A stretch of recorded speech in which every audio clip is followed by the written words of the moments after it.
In this ruined world, I've lived a truly pathetic life, Zeon thinks, clawing desperately at the dirt. The weak only have their wealth and status, which is why a massive beast snaps its terrifying jaws shut. Zeon is swallowed whole by the shifting desert sands. I was too damn weak, he realizes as he fades away. But his story doesn't end there. 100 years ago, a terrifying beam of light struck Earth, devouring all life and turning the planet into a massive desert. The few remaining humans were forced to build their own moving fortresses. Now awake in this doomed era, Zeon stares out the window of a transport bus. If you're going to destroy it, you should have destroyed everything, he mutters. Why leave only the bugs? He sits quietly, minding his own business. Suddenly, a fist slams into his face. Oops, my hand slipped, a thug mocks. Sorry about that. The muscular man sneers down at him. Tell me your name so I can apologize. He waits for a response, clearly picking a fight. Zeon glares up at him. Zeon, the thug and his gang burst out laughing. You only have one name? You don't have multiple dads, do you? Zeon ignores him. Whoa, look at this punk getting all grumpy, the thug taunts. Throwing an arm around Zeon, he laughs. Relax, boy. We're in the same boat. Shouldn't we get along? The truth is, the men on this bus aren't actual miners. They're all criminals or fugitives. What did you get caught doing? The thug presses. Assault, fraud, theft. Before he can finish, Zeon brutally backhands him. Crack! The massive thug is sent flying backward down the aisle. You're wrong, dumbass. Zeon cuts in, standing up. Want to know? He asks. It's murder. He winds up for another devastating strike.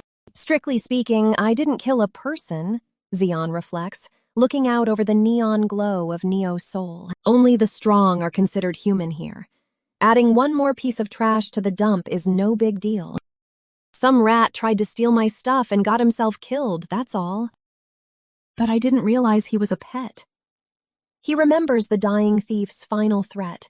His older brother was the notorious Lee Jir-young. Zeon's blood had run cold at the name. If the strong are people, awakeners are the gods standing above them. A mere rat like me offended a god. Knowing Lee Jir-young was hunting him, Zeon had fled onto this bus heading for the brutal mines. Hey! A sharp voice snaps him back to the present. The thug he just punched wipes the blood from his nose, grinning wildly. You done? Zeon suddenly clutches his throbbing head. Why is my head hurting? Don't tell me. Before he can react, a brutal kick launches Zeon across the bus. He slams violently against the floorboards. A pained gasp escapes his lungs. The thug casually cracks his knuckles. You should have told me earlier. I'm here for the exact same reason. I could have shown you love, but you crossed the line, the thug sneers. Zeon panics internally. Are you kidding me? I ran away to escape an awakener. Why here of all places? Fiery energy erupts around the thug's fists. Looks like Big Bro needs to teach you a bit. You all agree, right? The crowd cheers as the fiery awakener steps forward. I met an awakener here too, Zeon realizes, paralyzed by his inescapable fate. Suddenly, the bus violently swerves, throwing the awakener and the passengers off their feet. The massive transport careens recklessly through the scorched desert. A bald passenger scrambles up, clutching a fresh head wound. What the hell? Hey, learn how to drive! He marches up to the front, only to find the driver slumped over the shattered window. The fuck's he mumbling about? The passenger mutters, leaning in to listen. Barely conscious, the driver whispers his terrifying final words. We weren't heading to the mine. The passenger freezes. What are you blabbering about? Before he can finish, the driver screams, We are being consumed by a massive sandworm that swallows their transport into a swirling vortex. Inside, the workers are thrown around, screaming as the vehicle tumbles. Bodies slam together in the panicked dark. As Zeon is buried, a grim realization hits him. Looking back, it was always a repetition of the same situation. Whether starving in Neo's soul, facing an awakener, or being eaten by a sandworm, it's nothing special. Because in this shitty world, the strong taking from the weak is just a way of life. So, me dying here, the monster's jaws snap shut above him, is simply because I'm weak, he thinks. Fantasizing about being stronger is just meaningless rambling now. His hand slips beneath the surface. The whirlpool swallows his final trace. Suddenly, his eyes snap wide open. Zeon bursts from the dunes, violently gasping for air. He collapses onto the shifting earth. He coughs, his lungs burning. Gripping his chest, he feels a strange heat. Energy surges through his skeletal frame like liquid fire. Visions flood his mind. The buried ruins of the old world. The sunken Eiffel Tower pulses to his racing heartbeat. Entire forgotten cities swallowed by the endless desert flash before him. His irises glow a brilliant gold. Massive ruins shatter in his mind's eye. He stares into the void as his true power awakens. He unleashes his newly awakened power, casting a massive sandblaster. The torrent of energy slams directly into the colossal worm. I will survive in this damned world where everything has turned into sand. I swear. He forces himself to walk forward. I will survive. But the giant beast isn't finished yet. It looms over him, ready to strike. Zeon stands his ground against the massive shadow. This pulsing. I can feel it clearly, he murmurs. Every single cell in my body is surging. Is this an awakening? The beast lunges with a deafening roar. It crashes down to crush him. Zeon leaps out of the way just in time. The monster's jaws shatter the earth. He barely escapes the impact. Nearby, another survivor braces for the beast.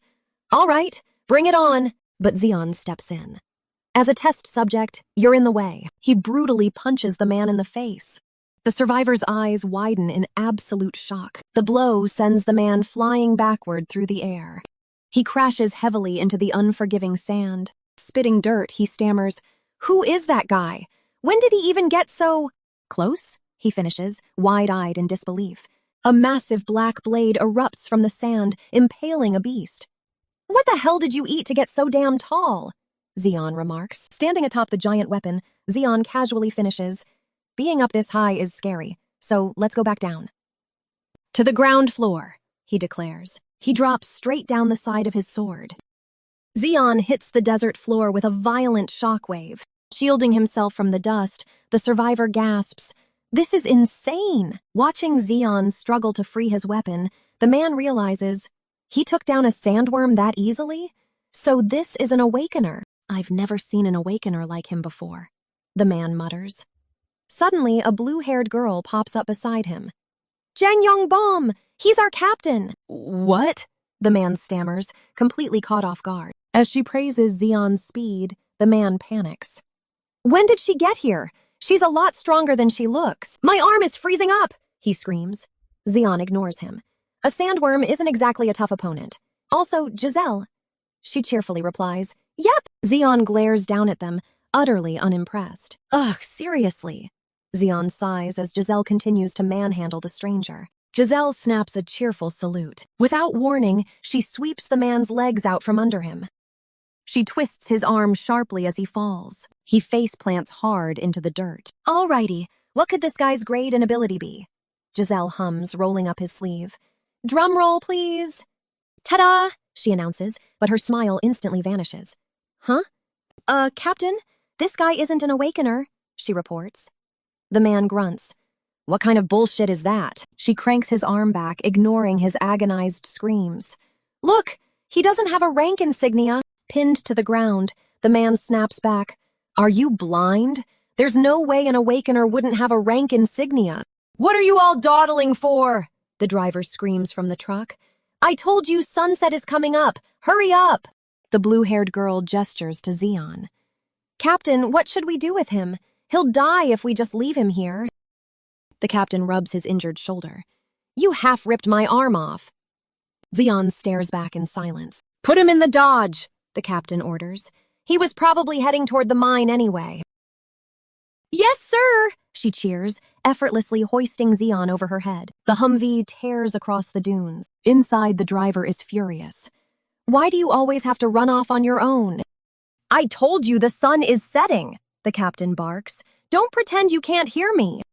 As the crew bickers up front, Zeon bounces around in the truck bed. "What a smooth ride," he groans. "Just like that. Every time," he thinks, watching a tendril of sand float toward him. The grains shift and swirl with a mind of their own. The sand crystallizes into a sharp spike right beside his head. Zeon sits up, testing his bound hands. Seeing how the sand moves to my will, I've definitely awakened an ability. But why did they say they couldn't see my rank insignia? He inspects the markings on his wrist. Now that I think about it, the color is different. It's not orange, it's the exact same color as sand. He recalls that an insignia's light reveals the awakener's type. Magic types glow blue, while martial types glow red. He's heard rumors of rare variations, but an ability that manipulates sand? I've never even heard of that before. My insignia showed F rank, the lowest grade, but I can feel it. This ability has boundless potential, just like the desert. He smiles to himself. I'll bide my time until this power becomes completely mine. I'll hide it and endure until that time comes. The entire desert, no, this whole world will become my personal stage. Meanwhile, jagged rock formations loom ahead in the dying light. They arrive at an industrial facility nested deep in the jagged rocks. So this is the mana crystal mine, Zeon observes. A guard orders him to move, though Zeon points out his hands are still tied. Shut it before I tie your mouth shut too, the guard snaps. The blue-haired woman and the scarred mercenary watch them walk away. It really is strange, the man mutters. She brushes it off, assuming it's just a coincidence that Zeon survived alone. No, the mercenary replies grimly. It wasn't a coincidence. He thinks back to the dead sandworm. Just what is that dripping hole? Watching Zeon disappear into the tunnel, he adds, I should have at least asked for his name. I have a feeling we'll be seeing that kid again someday. Inside, the mine is no simple tunnel. It's a sprawling, neon-lit underground city. The bustling cavern is packed with workers and vendors. Zeon is impressed, noting that people actually live down here. The guard orders him to keep his mouth shut and wait for the supervisor. Zeon asks if he's really just leaving him here. The guard snaps, asking if he wants a bullet in his head instead. Zeon points out he could cause trouble, but the guard scoffs. Do whatever you want. Not like you could do anything anyway. Zeon decides to find some food while he scouts the area. He orders from an old man's skewer stall. Zeon reads a nearby propaganda poster. With our labor, let's brightly illuminate Neo's soul. Sounds pretty grand, doesn't it? The old man remarks, handing him a drink. It's so accurate, it's almost funny, absolutely. Isn't Neo's soul's energy source mana crystals? Zeon asks. Taking a bite, he adds, if not mana crystals, then what is the energy source? The old man points a finger straight at him. You. Rats exactly like you, the old man sneers. You do exactly as you're told, and when numbers run low, more of you fill up the head count on your own. What better energy source could there be?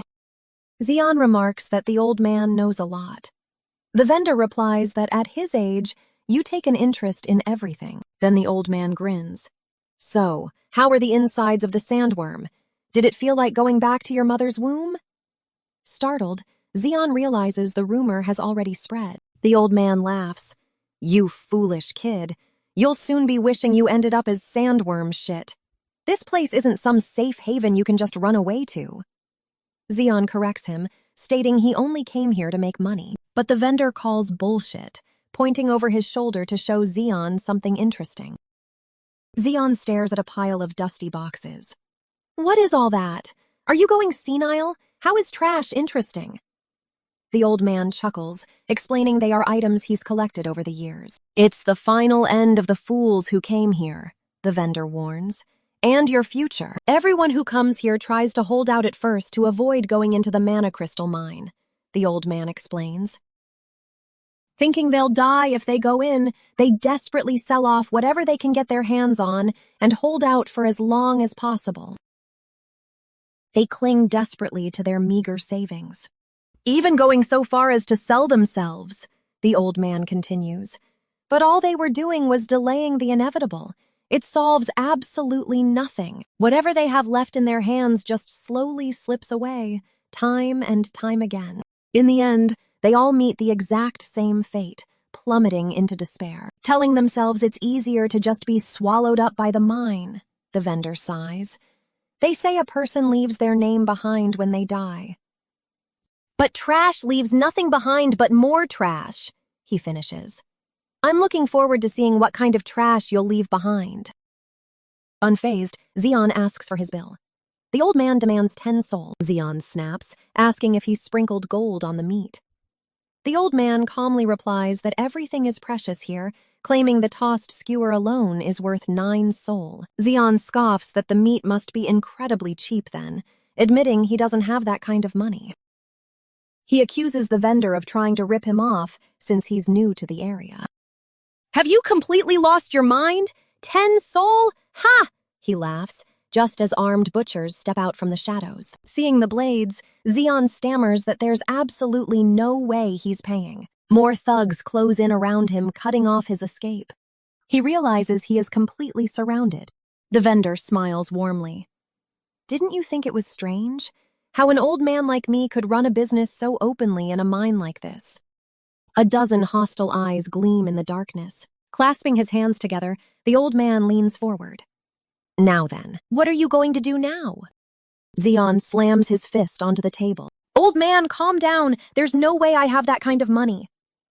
Claiming this meat costs 10 soul is absolute bullshit. Let's talk this out with words, okay? The old man smirks. Don't worry. I'm not that cold-hearted. We can trade for something else. Yes, the old man continues. That mana crystal in your pocket will do nicely. Xion realizes he's trapped. Even this rumor has already spread.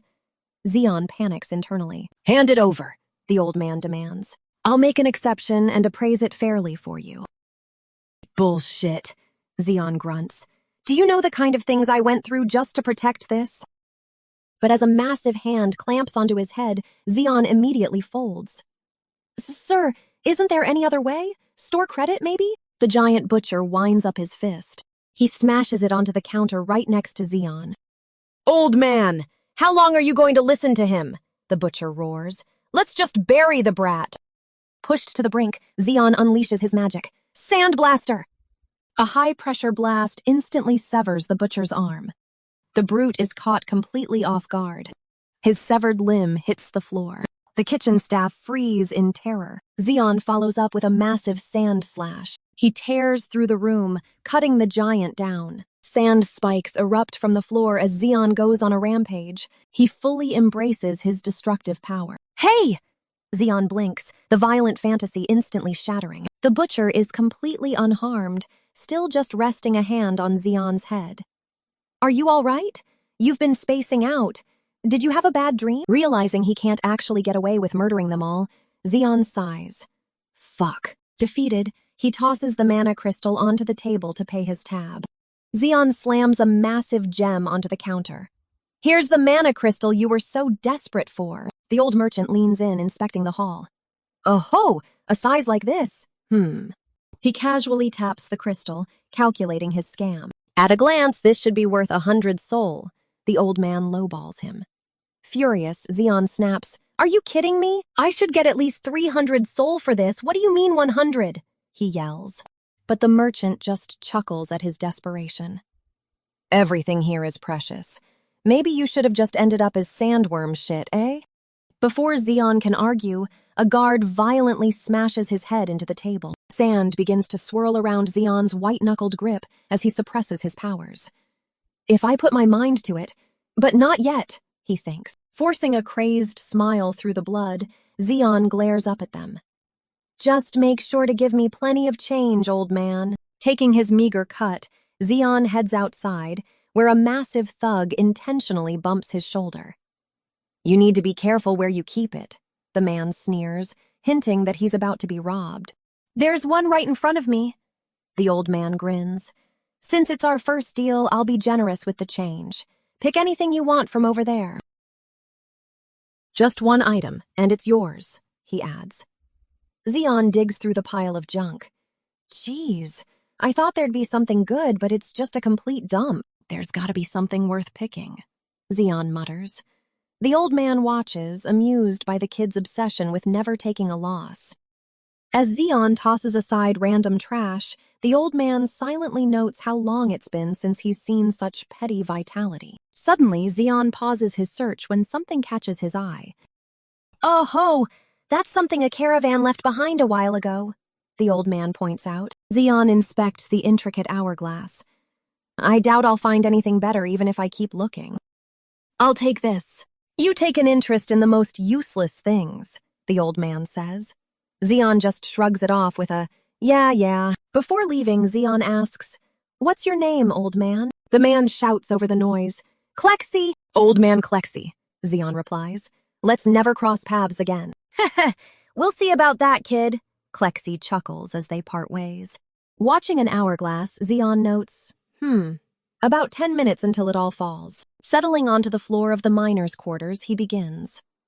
"All right, then.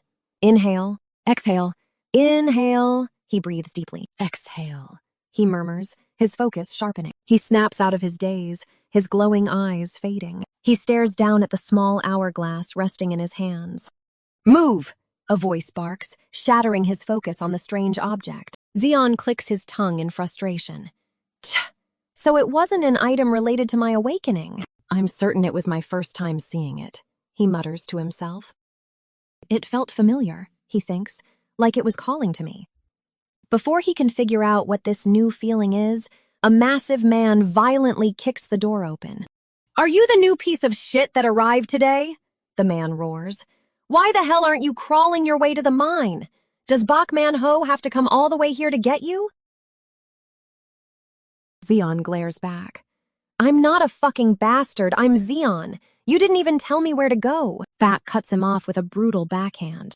The heavy blow sends Zeon crashing to the floor. "Shut your fucking mouth!" Bach screams, throwing another punch. He mercilessly stomps Zeon into the dirt. "How dare you! How dare you talk back to me!" he bellows, kicking him over and over. "Do I look like a pushover to you?" Bach yells. "An unawakened retard like you dares run his mouth?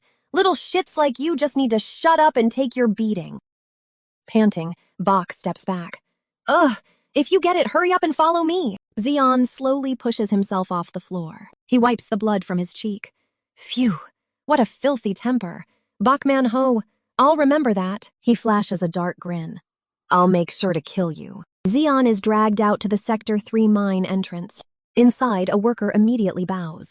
"Ah, Mr. Manhwa, welcome." Bach shoves Zeon forward. "Give this little shit some equipment." The worker forces a vest onto Zeon. "Equipment and food costs are deducted from your daily wages.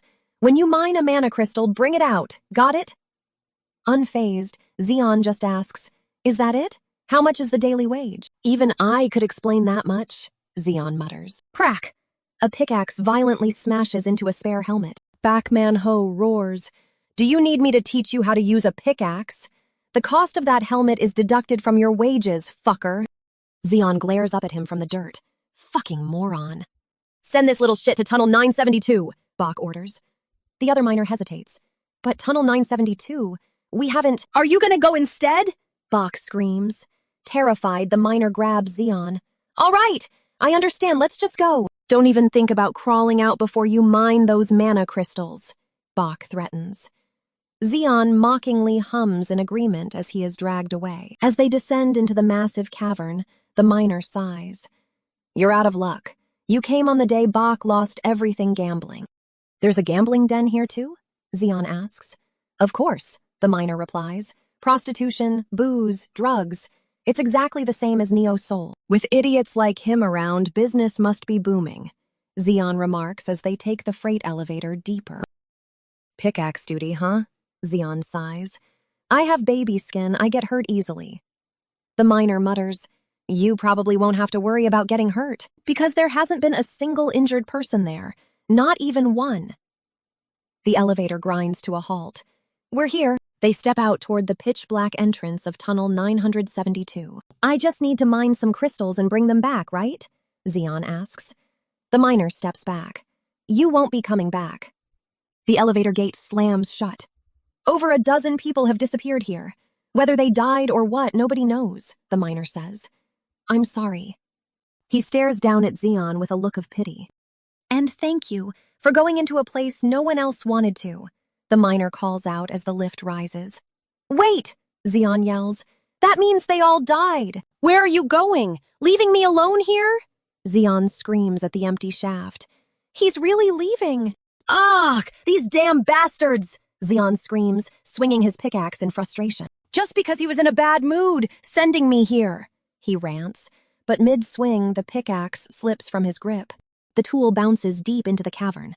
Crazy! My pickaxe! Come back! He chases after it, only to stop dead in his tracks. What is this place? Zeon pauses in the dark. I was too angry to notice earlier, but to think there's such dense mana in an underground tunnel. Did the others not feel it because they're ordinary people? He wonders. As he pushes deeper, the red mist thickens. It's getting denser. An ordinary person would have suffered mana overload by now. Where is all this mana coming from? He mutters. Suddenly, he spots a familiar shape in the dirt. Found it! My pickaxe! He cheers, stepping forward. The neck is broken, but at least I found it. I guess I still have some luck. He starts, but the ground instantly collapses into a swirling red vortex. He plunges straight down into the abyss, completely caught off guard. Wait! What is this? He yells, struggling against the sinking ground. He frantically tries to break free, but the downward pull is far too strong. The crimson earth swallows his leg completely. Is this a Potara? He screams, right before the ground drags him under, tossing his helmet aside. Only his discarded pickaxe remains on the barren surface. That kid's gonna die soon, the neighbors used to gossip. I just pray he doesn't drop dead in front of my house. Soaking in the cold rain, young Zeon wonders what kind of life he ever wished for. Are you dying to get your ass kicked? A thug roars, stomping on the boy's back as Zeon desperately clings to a stolen scrap of raw meat. All Zeon ever wished for was a life where he didn't have to go hungry.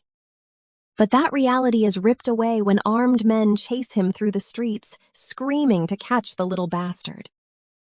He only wanted the chance to dream, but instead, he's hunted. Do you have any idea who you just killed?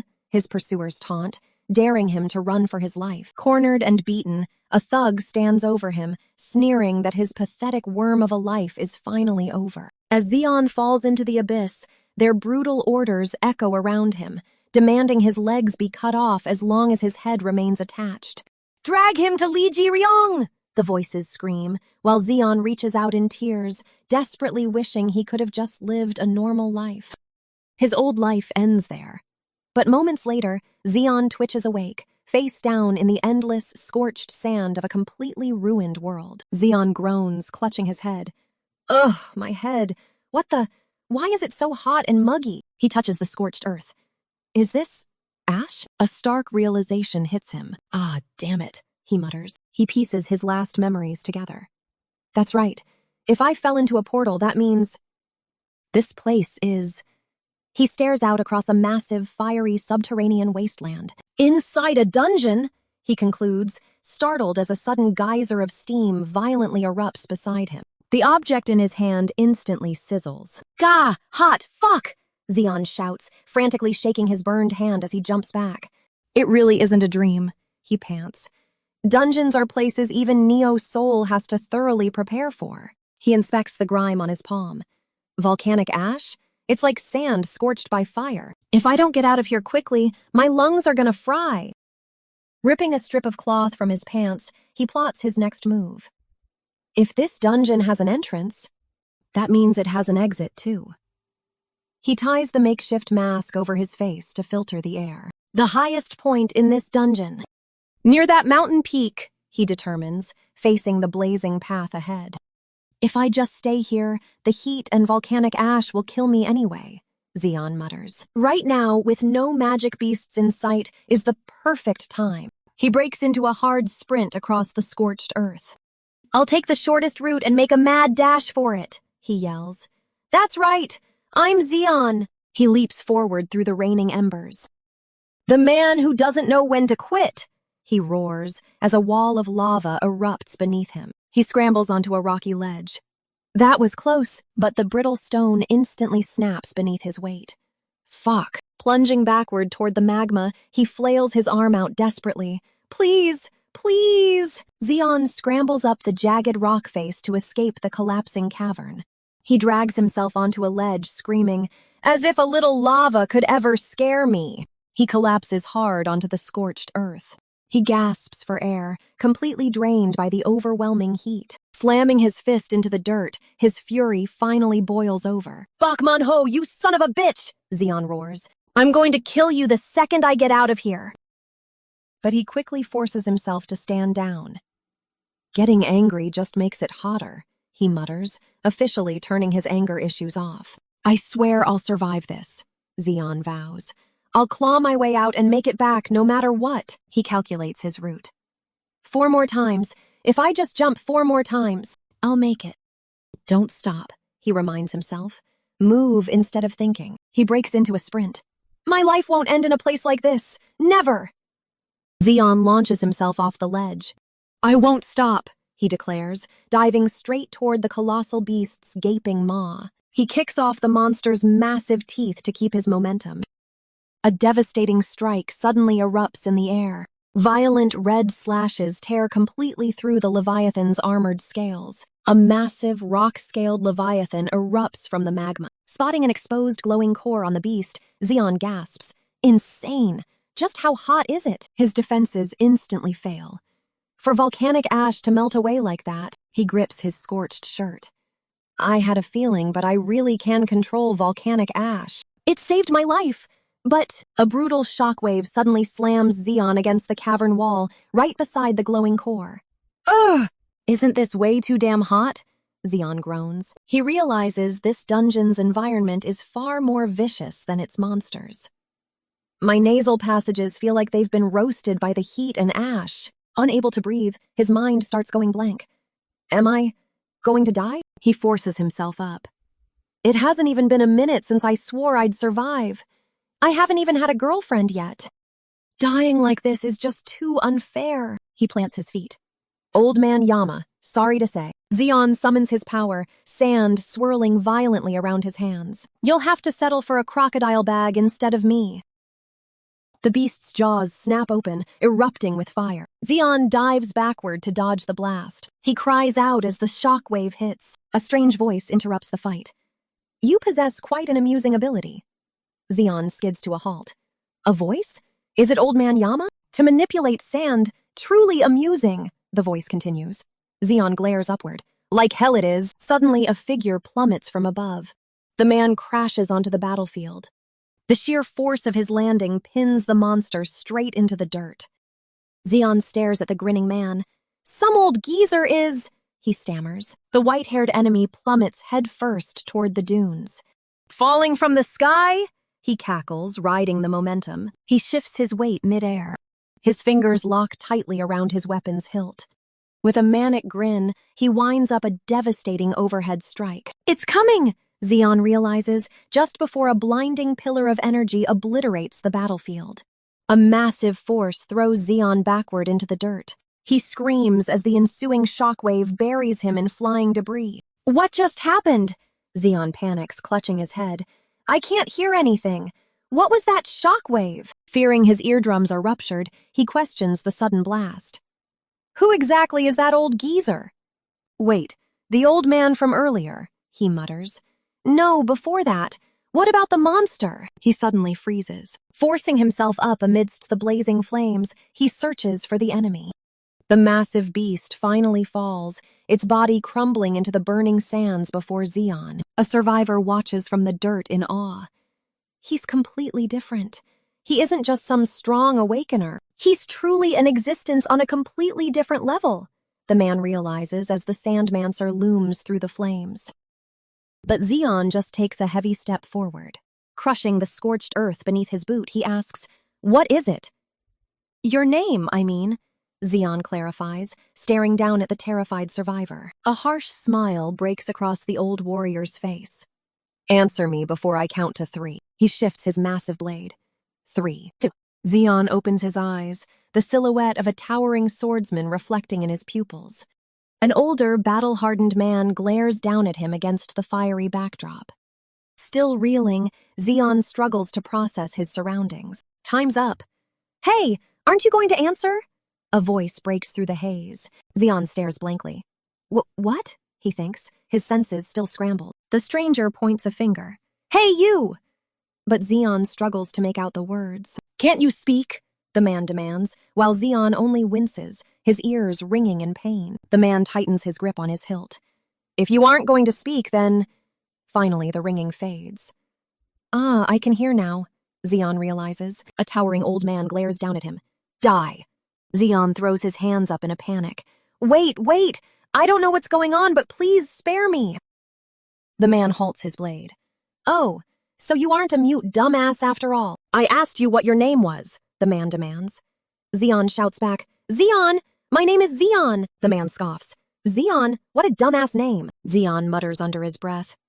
What's the old geezer's name to be making fun of mine? A massive beam of energy slices through the cavern. The old man blocks the strike with his giant sword. "Daeodin! My name is Daeodin!" Xeon yells.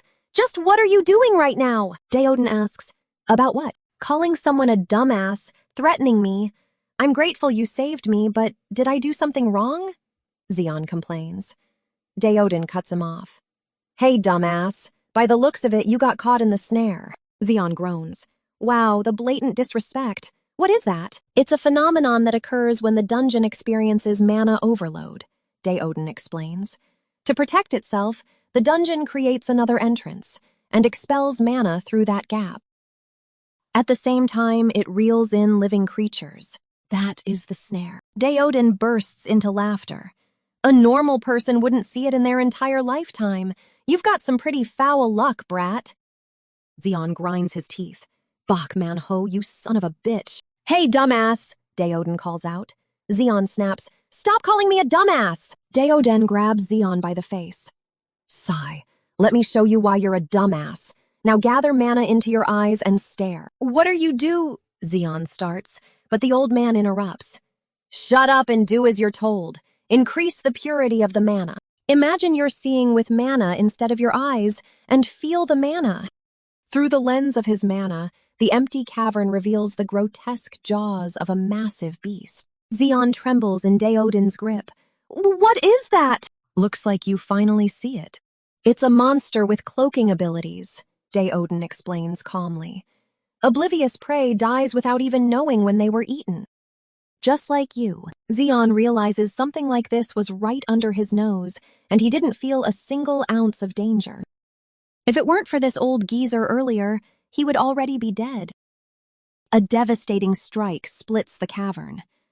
Watching the destruction, Xeon realizes he would have died without knowing a thing if this stranger hadn't saved his life twice. He stares at the old man. Just how strong is he? "Who exactly are you?" Xeon demands. The man scoffs. "Are you a complete dumbass? I told you I'm Daeodin, you brat." "No, I mean, who the hell are you to have that kind of power?" Xeon yells. "And where the hell are we?" "Inside a dungeon," Daeodin replies calmly. "And now, it's my hunting ground." "Hunting ground," Xeon mutters as the old man walks past him.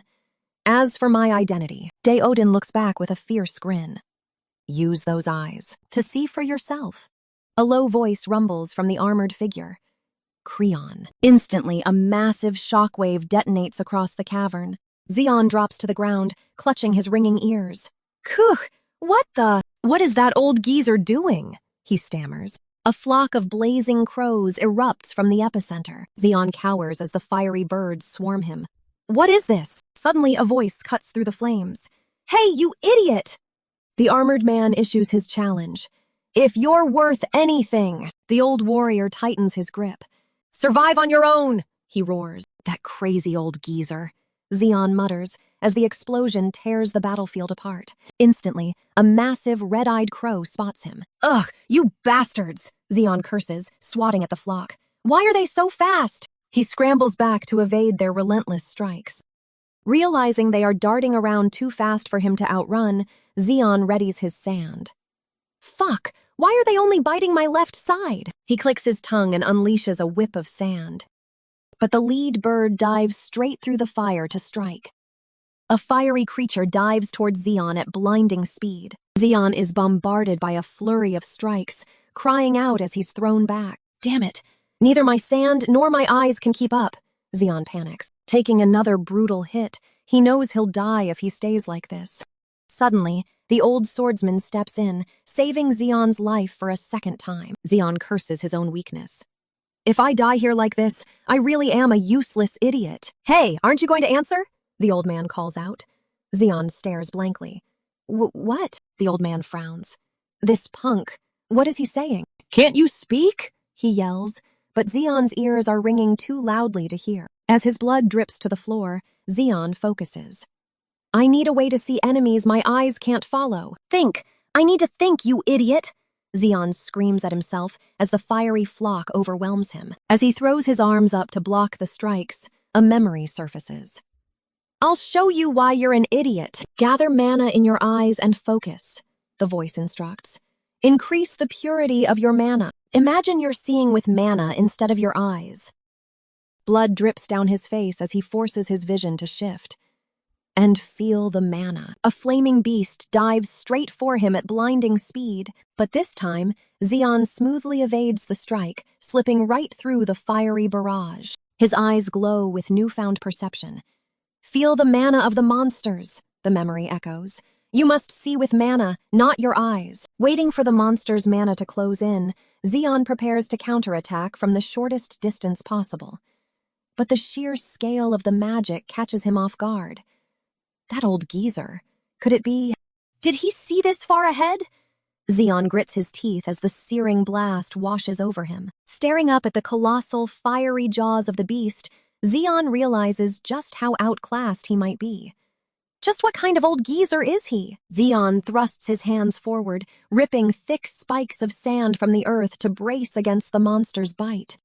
From within the chaotic flames, a maniacal laugh booms. Quahaha! This is fun! So fun! The old man leaps high above the massive jaws, wielding his staff. It's been a while since I've been this fired up. He brings his staff crashing down, unleashing a massive shockwave that cleaves straight through the fire and shatters the earth. More! More! The old man snarls, his face twisted in a battle-crazed grin. Plunging headfirst into the crumbling chasm, he roars, I said, keep 'em coming! A massive stone behemoth lunges from the cavern walls. It crushes everything in its path with glowing, jagged jaws. But Xion doesn't flinch, bringing the giant beast down with a single strike. The colossal monster crumbles into the desert sand. Xion stares at the rubble. What a pity. He casually lowers his massive blade. Such a shame, I was just getting warmed up, he complains, walking away. Why are there so few monsters in dungeons these days? Back in my day... Sigh. Wow, this is actually insane, Xion mutters. I almost feel bad for the monsters. Staring at the burning carcasses, he adds, to kill all those massive monsters just like that. It's so absurd, I don't even know what to say. He forces a laugh. Still, it looks like there aren't any more monsters left, right? His smile instantly drops. Fuck, I knew it. A massive roar suddenly shakes the ground, throwing Xion off balance. The sheer pressure drops him to his knees, forcing him to gag. Crazy, what was that? Xion coughs. An older warrior steps forward. That is the roar of the boss. The boss? A voice stammers as massive scaled claws step through the molten rock. Every dungeon has a final boss that acts as its source, the old warrior notes, as dark wings pierce the flames. And it's the reason I entered this place. The boy scrambles backward. But boss, that thing is... His companion just grins. You've finally made your appearance. The massive beast fully erupts from the fiery chasm. A crimson drake! The old man shouts as the creature towers over them. Crimson drake? The boy asks. That thing isn't a dragon. Unfortunately not, the warrior replies. But it should still be a B rank at the very least. If it's at least a B rank, then that's... A monstrous dragon emerges from the blast. A force field? The older man smirks, resting a hand on Xion's head. Oh, a cripple like you knows about force fields? I've only heard of them, Xion replies. Monsters B rank and above possess unique traits, just like human awakeners. A red force field means it has martial-type traits, he continues as the beast glares through the smoke. And a blue force field like that one means... The dragon spreads its wings, unleashing a torrent of blue energy. The shimmering barrier instantly solidifies, deflecting the molten lava stream with ease. A massive attack crashes into the wasteland. "It's a magic type!" the young man screams. "This is way too overpowered." A dark crimson rift violently splits the air. The older warrior swings a colossal cross to counter the devastation. The sheer scale of power completely shatters the boy's reality. "Meaningless," he stammers. "My common sense, my experience, all of it." A massive armored beast erupts from the debris. It fires a blinding energy beam directly at the veteran. But as he watches the warrior cleanly cleave the monster's head in two, he realizes that in front of this old geezer, logic is completely meaningless. The massive black dragon brings its claw crashing down. The old warrior catches the crushing blow with his blade. "Ha!" he barks, forcing the colossal beast back. Furious, the dragon charges a blinding sphere of energy in its jaws. Facing certain death, the swordsman just flashes a jagged grin. The beast unleashes a devastating point-blank blast right on top of him. But the old man's red eyes only glow brighter as he roars back. "Does it hurt, Drake?" a booming voice laughs. "Fret not, I shall personally end that pain for you." A colossal strike shatters the battlefield. "Because today is the day of your funeral!" the attacker roars. Caught in the crossfire, Zeon panics. "Fuck! Today is the day of my funeral! Those crazy bastards!" he yells as the giant dragon unleashes blue fire. "Whatever your problem is, just talk it out with words." He frantically sprints away from the deadly magic barrage. But the sheer force of the blast catches his back. He screams in agony as the impact slams him into a massive stone pillar. Digging his boots into the shattered earth, he groans, "Seriously, take your fight somewhere else. How can just the shockwaves do this?" Zeon braces himself against the incoming shockwave. "Wahaha! How fun! So much fun!" the old man cackles. "Doesn't it feel like we're at an amusement park?" he yells, riding atop a massive monster. He summons his beast, the crimson drake, causing it to erupt from the earth in a fiery explosion. Lethal sand spikes blast upward, completely surrounding Zeon. "Fuck!" Zeon curses as the ground entirely collapses beneath his feet. He plummets backward into a massive, dark sinkhole. Tumbling violently down the steep walls, he slams hard against the rocky slope. Zeon is violently blasted backward off his feet. He hits the dirt, blood streaming from his head. His eyes widen in sheer panic. A colossal dragon unleashes a massive beam of destructive energy. The blast sends Zeon plummeting down into a fiery chasm. Meanwhile, an old warrior laughs. "Koo-ha-ha! Is this all you've got? Drake!" he taunts the pinned beast. "To think the boss of a dungeon would keep bowing its head to me." "The title of boss must be weeping," he sneers. Provoked, the dragon's maw sparks as it charges a blinding counterattack. Watching the beast power up, the old man chuckles. "Oh, as expected of a boss. You even know how to do that?" The massive dragon unleashes a devastating beam of energy straight down into the canyon. Through the rising smoke, a confident voice echoes. "Are you looking for me?" A colossal sword wrapped in red lightning crashes into the earth, cutting off the beast's rampage. Zeon drops in behind his giant blade, finally face to face with his target. "I scoured the desert for a year," Zeon declares, "to catch you with your heart." Zeon begins, gripping his heavy sword. "To temper Cryon," he finishes. "Now, die." He drives the weapon down, unleashing an energy blast that crushes the beast. The massive iron weapon suddenly shatters, breaking into glowing crimson shards that orbit him. Grasping the hilt, Zeon pulls the fragments back together, forging Creon's awakened form. The old man grins at his glowing red blade. "You've grown stronger, Creon," he chuckles. Zeon watches him in disbelief. Talking to a sword? Was he really just a crazy old geezer? But to actually take down the Drake in the end? Zeon mutters. "He's a crazy, overpowered old geezer." The old man walks over. "Oh, you Claude! You somehow managed to survive." Zeon nervously clings to the ledge. "Yeah, well, I almost died, but..." Suddenly, Zeon loses his grip and plummets into the canyon. He screams as the ground quickly rushes up to meet him. Jagged earthen spikes erupt from the ground right beneath him. He crashes violently into the center of the rock formation. Miraculously alive, Zeon pants in the dirt.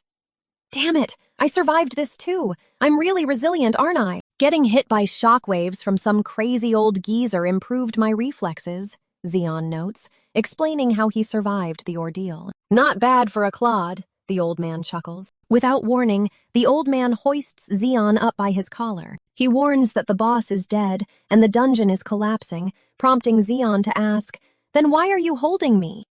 The old man just bursts into maniacal laughter and winds up his arm. "Farewell, you clod!" he roars, hurling Xeon directly into a swirling black portal. "Hey, you lunatic!" Xeon screams as he plummets into the void. Cursing the old man as a bastard worse than Manhwa, Xeon suddenly drops out of the sky and into a blinding desert. Xeon is violently spat out of a collapsing red rift onto the scorching desert sand. Spitting out dirt, Xeon demands to know where they are. The old man calmly replies that the dungeon's collapse created an exit rift. "Then why didn't you just walk out?" Xeon asks, but the veteran cuts him off. "Listen up, clod." Towering over him, the old man gets straight to the point. "I need your ability to manipulate sand, but you're useless when you're this incredibly weak." He points out across the wasteland, offering a choice. "If you go in this direction, you'll reach Neo Soul. Will you return and live the life you used to live? Or will you follow me and become a better clod than you are now?" Flustered by the sudden ultimatum, Xeon stammers, "What are you suddenly talking about? Follow you? For how long?" The old man admits his uncertainty. "It could take months, years, or even decades. Even when the time comes, I won't know. So make your choice now. Will you return to your familiar and comfortable life? Or will you throw yourself into a gamble where there is a 99% chance of dying?" Xeon processes the crushing ultimatum. "Now choose," the elder demands. Xeon brushes off the threat. "A choice? Don't make me laugh." "Hey, old geezer! Are you really out of your mind?" Xeon points out into the wasteland. "You expect me to give up a house, a bed, and shade to walk this scorching desert with you?" The old man nods simply. "Yeah, that's right." Turning away, Xeon mutters, "Then there's nothing more to talk about." But a moment later, he stops in his tracks. "I'll follow you. I'm the type who absolutely has to pay people back when they piss me off," Xeon explains. "But right now, I'm too weak to get my revenge." He flashes a sharp grin.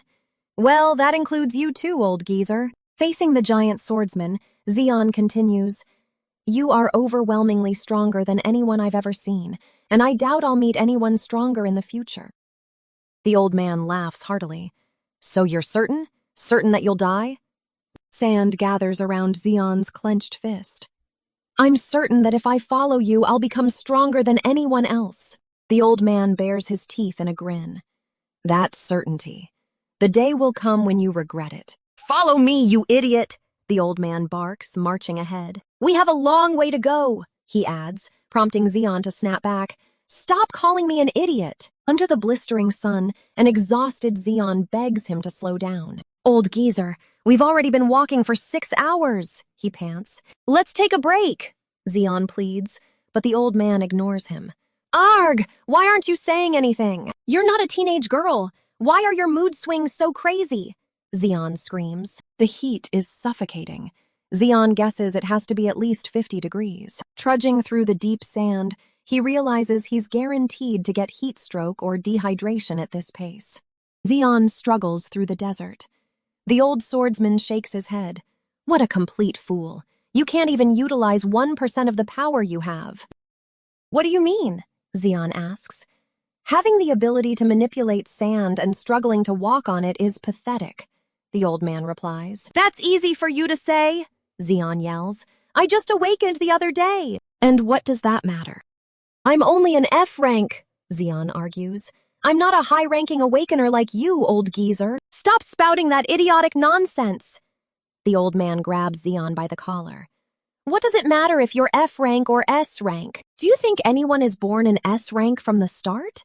Even if there are guys like that, they were just born blessed." "So what? Are you just going to give up on life because you weren't blessed?" "In the eyes of others, you are blessed enough. You are blessed," the old man tells Xeon. "So stop whining and start utilizing your abilities. What's the point of having your limbs intact when your brain is an idiot?" It's your ability. Obviously, you should know it best. You have to figure out how to grow yourself, the man insists. Zeon chokes under the cracking grip.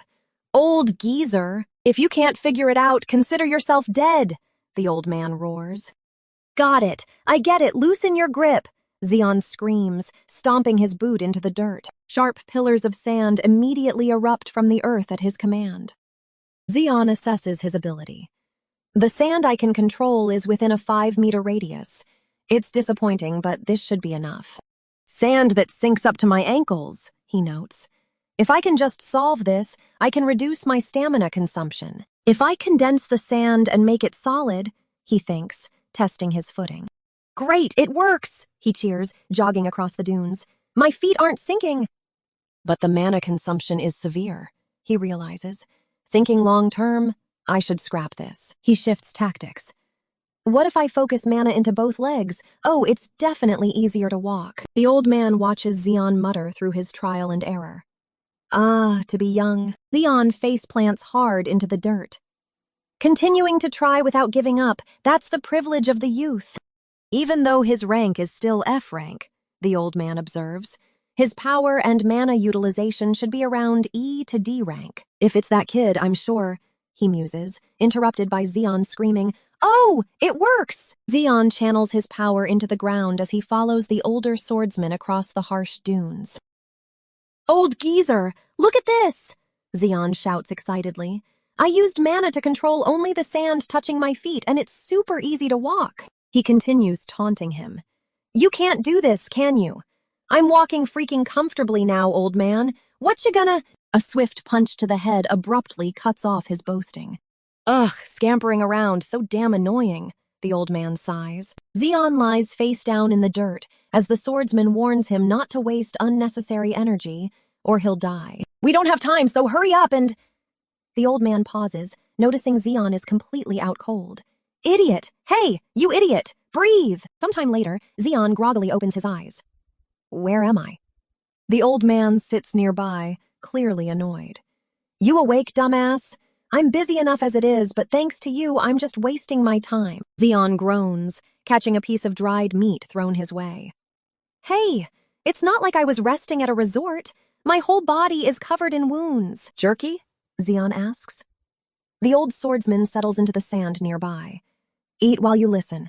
This is a story from when I was young. Back then, survival wasn't an issue even for the weak, the old man explains.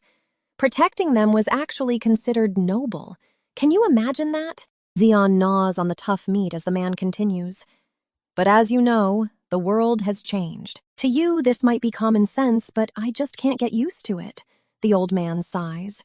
If you want to die, lie there. If not, get up on your own 2 feet, dumbass.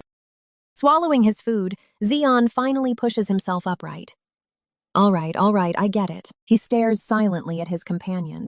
I expected as much, but you really have lived a long time, Zeon realizes, wondering just how much time and how many memories this man has accumulated. Zeon watches his companion. He's still eating that jerky, softening it with his saliva. In a desert where moisture is scarce, I guess that's the right answer, Zeon mutters. He could have told me beforehand.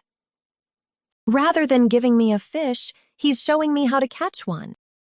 Well, I've never actually seen a fish before, though, Zeon admits as they rest in the sand. Old geezer, give me one more piece, Zeon begs, but is told to shut his trap just as a violent sneeze hits him. He shivers in the biting wind. I forgot that desert nights are cold as hell. To make matters worse, the old man keeps him awake all night, whispering to his sword, my friend. Yes, that spot should do, the geezer murmurs to the blade. Zeon glares at him, wondering if the man is insane. I'm so thirsty. Is there any water around here? Zeon asks, just as the old man violently tears open a thick piece of fabric. Zeon fumes as he catches the old man. He kept it a secret and drank it all by himself? Realizing the old man's trick, Zeon desperately licks the morning dew off his own clothes. Just you wait, you crazy old geezer, Zeon mutters, until the old man calls out to him. I'm not an idiot, I'm a dumbass, Zeon yells. The old man ignores the outburst. Right. Can you feel it yet? Feel what? Zeon asks, suddenly noticing the ground trembling. He looks around. These vibrations, it's not just one or two. Massive beasts emerge from the darkness, completely surrounding Zeon. A giant clawed paw slams into the dirt. "Bighorn hyenas," the old man states calmly. "We caught them right at dawn." The beasts bare their teeth. "Think you can survive on your own, dumbass, or do you need my help?" the old man asks.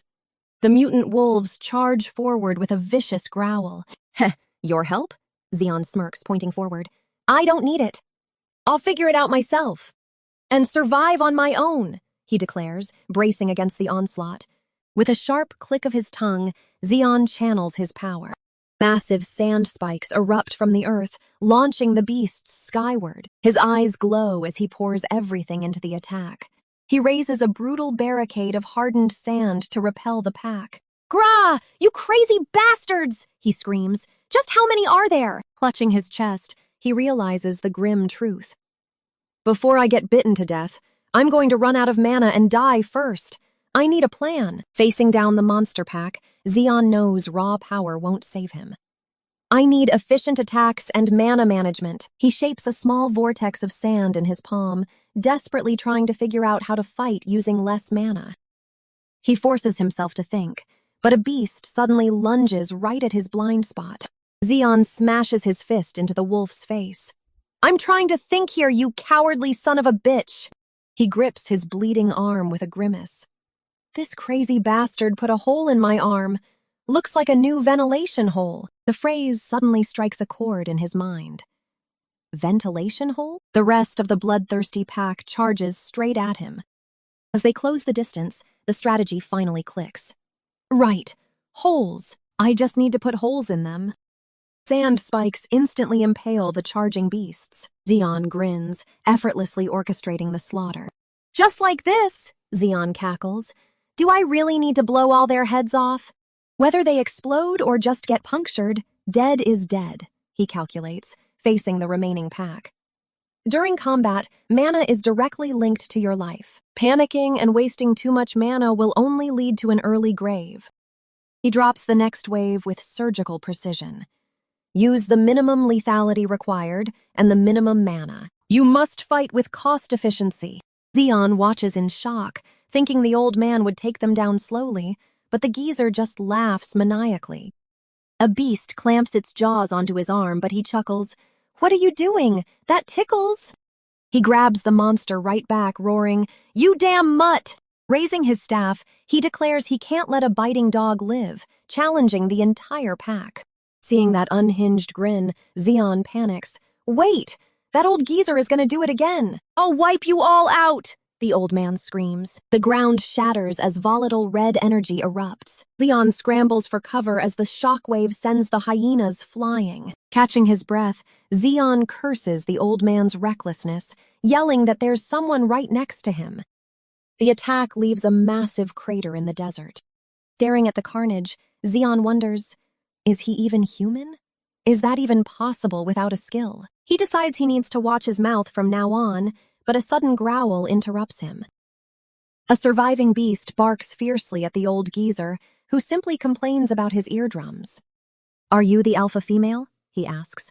"For an alpha, you make a lot of fuss." The beast crackles with fierce lightning. The old man blocks the attack, realizing it's a force field and that this monster is above a B rank. The alpha unleashes a blinding surge of electrical power. He stands his ground against the overwhelming blast. Hearing the worst, Zeon screams, "Old geezer, look out!"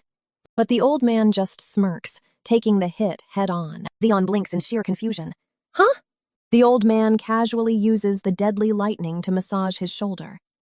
Nice and tingly. That really loosened up my stiff shoulders." His expression instantly darkens. "Well, since the massage is over, die." He sends the massive beast flying with a single strike. Splattered with blood, Zeon laughs nervously, deciding it's better for his mental health to just stop worrying about that monster. Zeon awkwardly suggests they get going, and the old man scoffs. "Oh, you're alive, dumbass." He points at the hyena pelt Zeon is wearing, asking if he plans to take it with him. The old man explains the lightning-attributed horns make fine weapons if refined properly, tossing Zeon a knife. Catch. The old man tosses Zeon a dagger. From now on, you procure your own food. No more free handouts. Holding up a bloody chunk, he warns, the bighorn hyena's muscles are highly toxic, but their flank meat is poison-free. Zeon stares blankly until the old man barks, "What are you staring at? The sun's coming up. Hurry up, dumbass!" "Yes, sir," Zeon shouts, scrambling to move as dawn breaks over the scorching wasteland. Later, chewing on the tough jerky, Zeon hums happily. "Hee, this is great! I'm a bit thirsty, but I've got plenty to eat," he notes. And thanks to my new skill, Sandwalk, traversing the dunes is a breeze. Feeling cocky, he turns to his mentor. "Old geezer, are you jealous? Pushing yourself too hard at your age?" He swiftly ducks a sudden swing from the old man. "Ha-ha! I dodged it this time," only to receive a brutal, lightning-fast chop directly to the top of his skull. "Sigh, you crazy bastard," the old warrior grumbles. "Some of us are working our bones off just to walk, and you're acting up over one shitty skill." With a swift shove, he plants Zeon face first into the scorching dirt. Spitting out sand, Zeon complains, "Can't a guy play a joke? I'm already dying of thirst." But noticing his companion's distracted gaze, Zeon pauses. "Hey, where are you looking? Wait, is that moisture?" Seeing the old geezer staring in the exact same direction confirms his suspicion. Hoping the impossible is waiting just beyond the ridge, they scramble up the massive dune. They peek over the crest of the sandbank to see for themselves. "Wah! It's really here!" Zeon screams, staring down at a crystal-clear oasis. "The thing I've only heard rumors about!" "An oasis!" the young man shouts. The two travelers pause at the edge of the dune. "It's really here!" he cheers. "I've only ever heard rumors." He scrambles down the slope, laughing. "Water! It's water! How many days has it been since I last saw water?" The older swordsman simply clicks his tongue from above. The boy sprints toward the shore, screaming, "Finally!" Zeon sinks into an oasis, smiling as the water surrounds him. "Ah, it's really soaking in," he sighs in pure bliss. He greedily drinks the water. "In this damn desert that's over 50 degrees. Relishing the coolness finally soaking into his body, he mutters, "I'm so before freezing. Huh? A warm, blinding light glows beneath the surface. What is that? A light? His eyes glaze over as he stares at it. Somehow, his body goes completely lethargic, but before he can drift off, the old man roars, "Snap out of it, you dumb bastard!" The old man sprints desperately down the dune.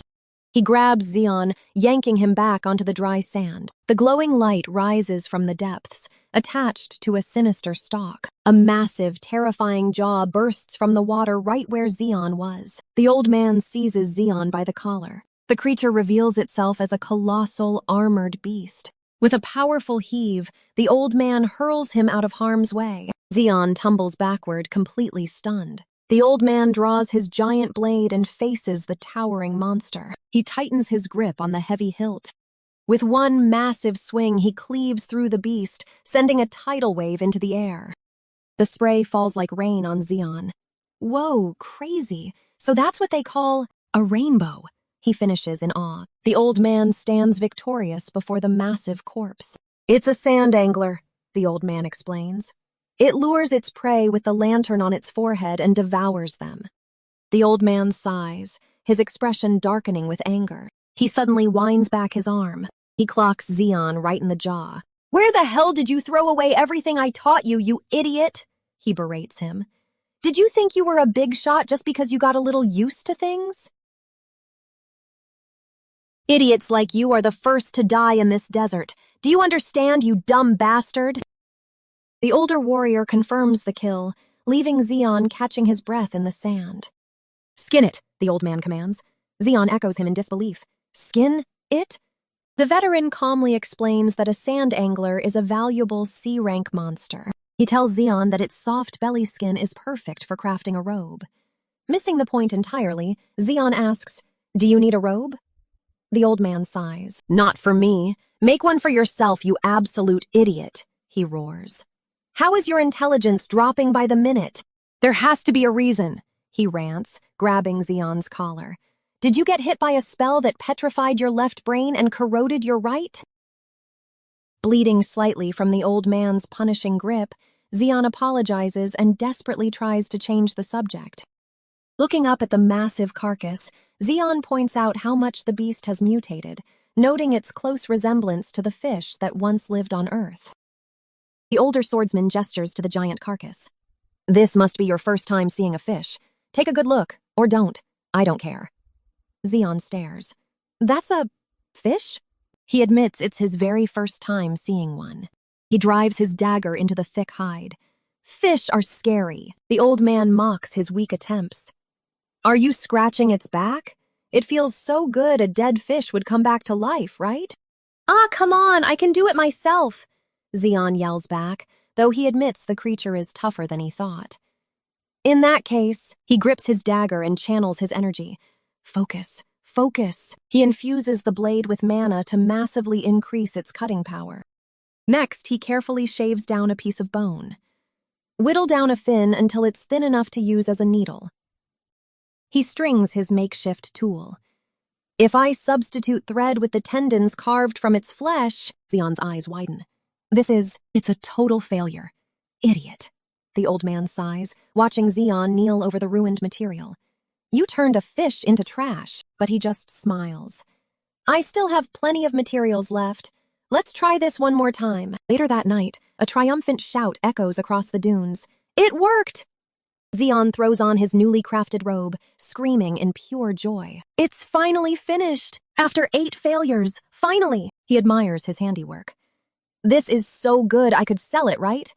Welcome to the Xian boutique. Hey, dumbass, the old man interrupts. Xian instantly clutches the fabric defensively. No, won't give you my robe. Stop spouting nonsense, the old man barks. He steps closer, pointing at the massive dripping orb. Eat this. Ugh, what is that? Xian recoils. A sand angler's gallbladder is a rare medicine, the old man explains. Eat every last bit. And if you don't eat it, he adds with a grin, you die. The old man dumps the heavy organ into Xian's arms, urging him to hurry.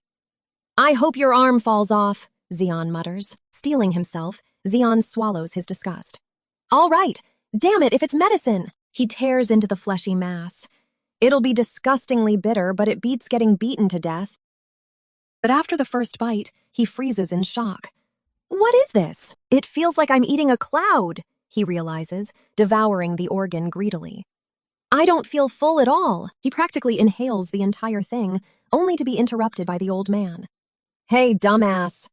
It's time for you to burn to death, the old man states casually, while roasting meat over the campfire. A glowing mark ignites across Xian's chest. What are you talking about now? Sudden blinding agony rips through him. Xian collapses hard to his knees. What the hell? My body is burning, he screams. No, it's way past just being hot. The searing heat surges. My mana! It's all going out of control! Xian wails that it feels like a sun is writhing in his stomach and he's going to die. The old man just watches. Endure it, dumbass. He looks out over the dark water. Everything is like this oasis, the old man calmly monologues as they sink. Soon, it will ride the quicksand and disappear. But even there, sand anglers will be born again. Thus, the cycle of life continues. His lesson is violently interrupted by Xian's scream. Damn it, old geezer! Stop getting lost in your crappy sentiments! Xian shrieks as the sand pulls him down. He clutches his collar in absolute panic, begging the old man to just save him. But the elder merely glances back over his shoulder, completely unbothered by the life-or-death situation. I'll kill you, old geezer! Xian vows as the darkness finally swallows him whole. Shut up already, let me get some sleep, the old man sighs, drifting into the void. Sometime later, Xian groans as he regains consciousness on a desolate shore. Ugh, where is this? His question is immediately answered by the old man leaning over him upside down. Are you awake, dumbass? Xian jolts awake, screaming, Wah! You scared me! As the old man leans directly into his face. The old man chuckles, asking if the dumbass slept well. Xian snaps back, I didn't sleep, I passed out. Is that so? Then how does your body feel? The old man asks. Xian starts to say it feels the same, but he stops mid-sentence, realizing something has changed. His body suddenly feels as light as a grain of sand. His muscles feel tough as wire, and his mana is surging like a raging storm. Stunned by the sudden burst of power, Zeon asks what just happened to him. The old man reveals it's all thanks to the sand angler's gallbladder. Tossing a piece into his mouth, he explains it's a rare and priceless medicine for desert travelers. It grants the power to withstand the sun and the sand, he adds. To the caravans, it holds as much value as a mana stone. Looks like the medicine worked better than expected. Congratulations, dumbass, the old man says. Zeon stares in shock. Something that precious. Was it really okay to give it to me? The old man scoffs. It's because you're so damn weak. If I'm gonna drag you around, you have to be at least a little bit useful. Zeon scrambles forward excitedly. I understand. I'll become useful. Zeon the Reliable. Unimpressed, the old man replies, Shut up and eat. We're not leaving until we finish the angler. Over the next 4 days, they eat their fill of the monster's surprisingly abundant meat. Shall we set off again then, dumbass? The old man asks. A confident grin spreads across Zeon's face. Yes, he shouts, throwing on his coat. With their strength fully recovered, the duo resumes their trek across the wasteland. Zeon trudges through the raging desert winds. A sandstorm, he notes, chewing his rations. Thanks to my ability, it just feels like a cool breeze to me. He watches his traveling companion up ahead. But the old geezer is walking just fine without even resting. And he hasn't said a word for days, Zeon grumbles internally. Is he going through menopause or something? They've been marching for 2 straight weeks, prompting Zeon to wonder, does that guy even know the way? Suddenly, a massive insect bursts from the dunes. Sigh, damn it. Did that crazy old geezer lose his way? The monstrous bug screeches at him. Zeon casually blasts it with a spike of sand. Shut up, you! Leaving the carcass behind, he sighs. Just how much further do we have to go? But then, something catches his eye. Oh, it's sturdier than I thought, isn't it? Zeon notes as the giant ant screeches. I was hoping to just pass by, but it looks like that'll be hard. Surrounded by the massive swarm, he sighs. These guys are dead serious. All right, if we're doing this, come out quickly, he says, his sand magic swirling. He crouches, touching the desert floor. If I'm late, the old geezer will kill me. He stomps his foot down hard. Vicious spikes of hardened sand erupt, impaling the monsters. Zeon surfs down the dune to escape. Earlier, a fierce sandstorm swept across the dunes. Zeon trudged along, trailing his silent master. Thanks to my powers, this is just a cool breeze, he mumbled, chewing jerky. But the old man sure walks well without resting. He hasn't said a word for days. Is he going through menopause or something? We've been walking for 2 weeks straight. Does that guy even know the way? Sheesh, did that crazy old geezer lose his mind? Out of nowhere, an ant lunged from the dust. Zeon skidded backward to dodge. He casually swayed past the beast's snapping mandibles. Shut up, you, he snapped, annoyed by the delay. Sigh. Just how much further do we have to go?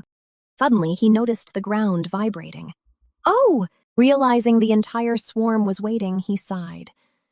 Looks like we won't be able to ignore them. Stomping down to trigger his magic, he yelled, I'll be dead meat to the old man if I'm late, because... A massive wave of sand spikes ripped through the swarm. He surfed away on the shifting sands, rushing to catch up. Good.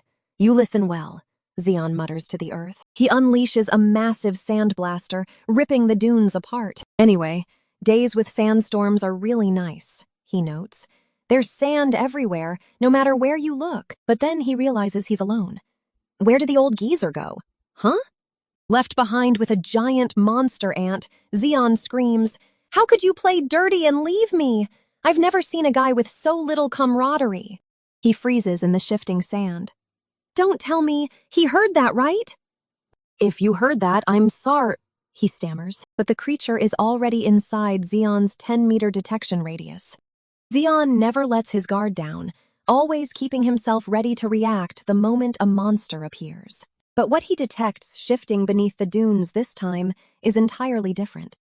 An enormous presence registers right below him. A massive swarm of giant insectoid monsters bursts to the surface, bringing a presence closer to sheer terror than a simple beast. The ground erupts as the creatures swarm toward him. Zeon scrambles back in shock. This is crazy. Just how many of them are there? He slides to a halt, wondering where this massive army even came from. Looking back, he shouts, "Old geezer! The number of these guys is—" But the old man just sits there in silence, calmly watching the ambush unfold. "How long am I going to act like a kid and keep calling for the old geezer?" Zeon scolds himself. Looking back at the massive swarm chasing him, he realizes the truth. There's no way he failed to detect these things, which means this is a quest he gave me, Zeon deduces. "These damn bugs," he smirks, finally turning to fight. "Whether it's 1,000 or 10,000, bugs are still just bugs," he shouts, slamming a massive wave of sand into the swarm. He pours everything into the attack, but a giant pincer easily tears right through his defenses. "I take it back!" Zeon screams as the monster violently swats him into the dirt. "Just how many of these bastards are there?" Zeon screams. "Ganging up on me like cowards! Don't you guys have any conscience? Fight me one-on-one like a man!" But as the giant monsters completely surround him, he curses, "Ah, shit." The sand erupts in a massive explosion, launching him high above the dunes. As the dust violently swirls around him, he peers back at the ground. "Crazy," he mutters, seeing the massive swarm. "This whole place is an ant nest." "I need to escape upwards first and assess the situation," he decides. Fortunately, these guys can't fight in the air, Zeon assumes, right before a brutal strike cuts him off mid-sentence. He catches his balance on a floating slab of rock, but the giant ant easily keeps pace. The massive beast launches itself into the sky to pursue him. "You've got to be kidding me, right?" Zeon panics as the swarm forms a colossal weapon above him. "There's no way this should be possible." The creature lunges, slamming its heavy body directly into him. Its massive tendrils swat him out of the air, sending Zeon plummeting backward into the endless dunes. He hits the ground hard, violently hacking up blood from the devastating impact. Zeon collapses into the dirt, coughing up blood as his breath gives out. Forcing his head up, he mutters, "Old geezer." The white-haired swordsman simply sits and waits. "You'd better be watching," Zeon spits out. Dark energy erupts from Zeon's back as he forces himself up. "See how I survive this?" he screams. A massive shockwave of sand blasts outward, crashing into the old man. "Yeah, that's the attitude, idiot," the swordsman replies.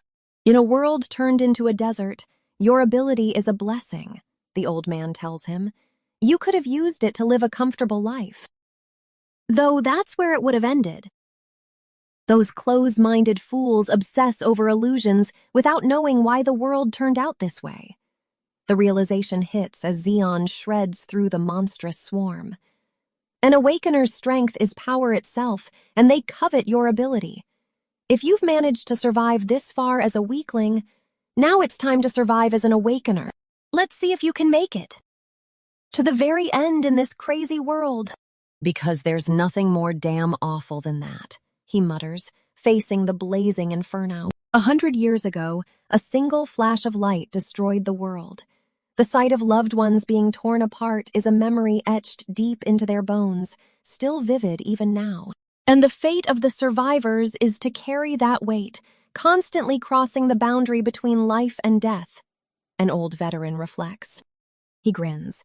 "Right, you can't just fail to defeat a monster like this."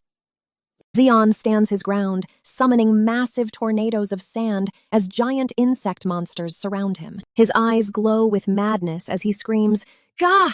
Don't you guys feel it too? That you're all screwed!" he yells, immediately blasting the charging beasts with a high-pressure compressed sand missile. "It's the simplest and most crude method," Zeon notes, launching a massive sand drill forward. The attack rips toward the giant ants. "But if I pack it with gravity, wind power, and all the energy I can use," he throws his arms wide, detonating the sand. "Its power multiplies dozens of times over. This is the end for you all," Zeon screams. He forces out even more power. "Before I grow any stronger, it's your loss for not killing me," Zeon shouts. Watching the display, the old man chuckles. Punk's getting all excited. Zeon gasps for breath, his energy completely spent. Zeon surveys the endless, cratered wasteland. Gwa! He roars, pumping his fist in a manic victory. Old geezer, you see this? He screams. I'm gonna kill all these. A massive spiked leg blurs through the air. How? He gasps. A towering, multi-eyed arachnid monster impales him from behind. Without any presence, he realizes as he's lifted off the ground. Cloaking? No, these things can't use high-tier cloaking, he thinks. Then this is... Thick blood oozes from his pierced torso. Poison? He snarls. No wonder my mana control has been failing. Is it a poison that blocks the mana vessels? Zeon roars. You sons of bitches! Taking me down with something like this. A brutal strike sends him crashing down. His vision fades to black. Damn it, where am I now? Those damn ants, he groans, awakening in a dark cavern. Is this the anthill? He mutters, lying helpless in the dirt. A screeching noise echoes as a pale creature inches closer. Larva? He realizes, watching the massive grubs writhe. The grub slithers right past his motionless hand. With a sickening crunch, the beast sinks its jaws into another larva. Zeon realizes he can't move a single muscle. At this rate, I'll be eaten alive. Ah, now what? He mutters in defeat. Is it over? He whispers, just as a giant grub screeches and slithers toward him. He forces his fist into the dirt. More giant insects emerge from the dark, prompting a weak hee-hee from Zeon. Surrounded by the swarm, his chuckle turns bitter. Ha ha ha! Shit! Even as my life flashes before my eyes, I can't remember a single good thing. I'm so fucking pissed off, I refuse to die like this. A strange mechanism on his arm lights up. You damn ants! He roars, unleashing a massive shockwave. A violent explosion of sand blasts the swarm backward. Undeterred, the massive red-eyed ants charge through the blinding dust. Zeon mercilessly crushes the lead monster into the cavern floor. As the debris settles, Zeon catches his breath inside a protective sand vortex. He stares at his hands. My rank went up a level, he gasps, realizing the poison is gone and his mana is overflowing. Two glowing lines brand themselves onto his wrist. Did I evolve? Clenching his fist, he notes his power is on a completely different level than his old F-rank days. Even so, Zeon mutters. The massive stone beast charges forward with a deafening roar. He stares down the monster. Not a single scratch on it. A brutal shockwave blasts the ground apart, sending Zeon tumbling through the debris. Crazy bastard! He curses as he skids backward, smashing through bedrock like it's a sand wall. Just how strong is it? Zeon wonders as the creature relentlessly crashes forward. Insane! He shouts, scrambling away. Not even a scratch! It's completely out of its mind. Gripping the dirt, he faces the grim reality. I can't win like this. No matter how much I attack it now, it won't leave a single mark, Zeon realizes. He readies his hands. In that case, I need to think of a way to defeat unbreakable armor. Without breaking it, without piercing it, I need a way to tear the armor off. Zeon lunges through the dust, grabbing the creature's massive horn. Sand magic erupts from his grip. Right! If it's armor that can't be broken, I'll twist that armor and rip it off completely. The beast thrashes wildly as Zeon forces its shell to contort with his magic. Blinding light erupts as the thick carapace finally snaps open under the pressure. With a brutal pull, Zeon tears the plating away, exposing its vulnerable core. Zeon screams in agony as the sudden attack hits. What the hell is this now? His body thrashes violently from the overwhelming invisible force. Black fluid bursts from his ears. Low frequency? No, high frequency! Feeling like his brain is about to explode, Zeon struggles against the giant monster's crushing sound wave. He grips his head, cursing the beast. That damn bastard! To hide something like this right until the end! His eye glows fiercely through the bleeding. All right. Let's do this, you son of a bitch. He forces himself forward against the devastating pressure. Let's see whether I die or you die. He violently tears through the sonic barrier. Let's see until one of us dies. Zeon roars in absolute defiance. Let's go, you bastard! He screams, but his magic fizzles out and he falls back, bleeding heavily. This damn body, he curses. He plummets backward. Is too weak, he finishes as an older man catches him. You're so damn weak anyway, the man replies. Your mouth will twist if you sleep here. You idiot, the old man chides. Zeon manages a weak smile. Old geezer, I'll let you have the last hit. The old man laughs. Ha! What an insolent brat. Well, you're not completely useless, at least, the old man notes over the slain monster. The wolf ant queen is a C rank. She's much stronger than you. Even so, you did well to struggle and not give up, he continues. You've earned the right to live. But Zeon just laughs weakly. I can't hear a single word you're saying. My eardrums are completely ruptured. Oh-ho, your eardrums are ruptured, huh? The old man shouts, hoisting Zeon up by his clothes. Hey, old geezer, Zeon asks as he's dragged away. Where are we suddenly going? Suddenly, the ground crumbles away, uncovering a strange, glowing orb hidden in the debris. The old man abruptly halts and swings around. What's this now? Zeon stammers, leaning closer to the mysterious sphere. He points down at the glowing object. Old geezer, what is this? The old man carves a final message into the rock wall. Queen Ant's egg, I'm feeding this to you. It's medicine. Strawberry flavor. Zeon stares at the carved letters in disbelief. What the hell? Is he telling me to eat that? He looks down at the glowing purple orb. Is it even edible? Old geezer, just asking in case, Zeon presses. It won't hurt after eating it like the sand angler's gallbladder, right? The old man weakly mutters that he'll probably die if he eats it, but Zeon can't make out the words. Damn it, I can't hear what he's saying. Whatever, Zeon sighs. He says it's medicine, so I should just eat it. He swallows the egg whole. I don't know what strawberry flavor means, but... Suddenly, he perks up. Oh, what is this? It's so damn good. You don't have another... Zeon asks, his eye widening. Suddenly, massive spikes erupt straight through his chest. Old geezer, he gasps. He collapses onto the dirt. What is... this? The old man looms over him, holding a sinister red mass. He's been fed a queen ant's egg, a lethal poison that violently twists the body, piercing organs with thorns and flipping them inside out. This excruciating death is known as Huanjiang. Qua! What the hell? Zeon screams. What did you make me eat? He howls as his body tears itself apart. The old man scoffs at him. Damn, you're incredibly loud.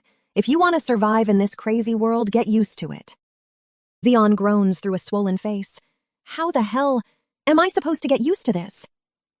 He violently coughs up blood as sharp spikes erupt from his back. Staring at his blood-soaked hand, Zeon realizes his time is up.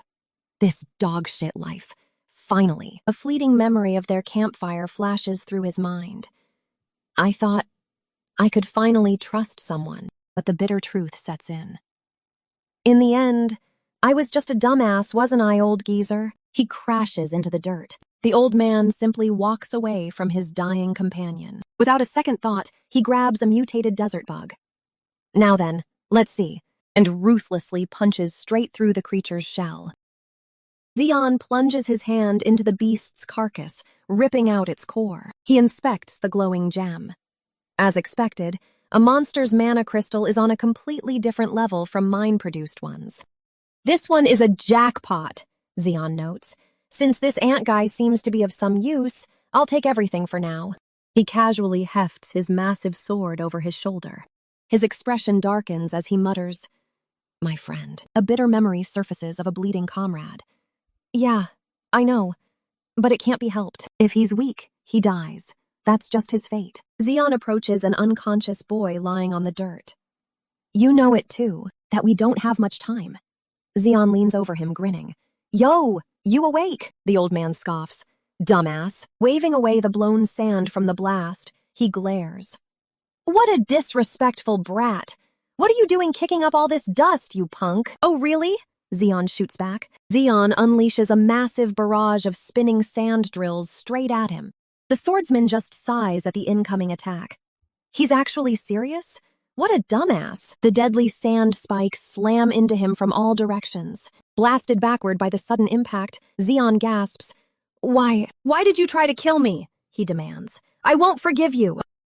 Massive stone spikes crash down, forcing him to dive out of the way. He gasps for air, exhausted from the sudden attack. Zeon stammers out a question, demanding to know why the man tried to kill him. "Sigh, you dumbass, what are you doing?" the stranger mutters. "I know the queen ant's egg messes with your brain," the old man continues. "But couldn't you think even a little bit?" he scolds. Meanwhile, Zeon is completely baffled that the man took his full assault without a single scratch. The veteran sighs again.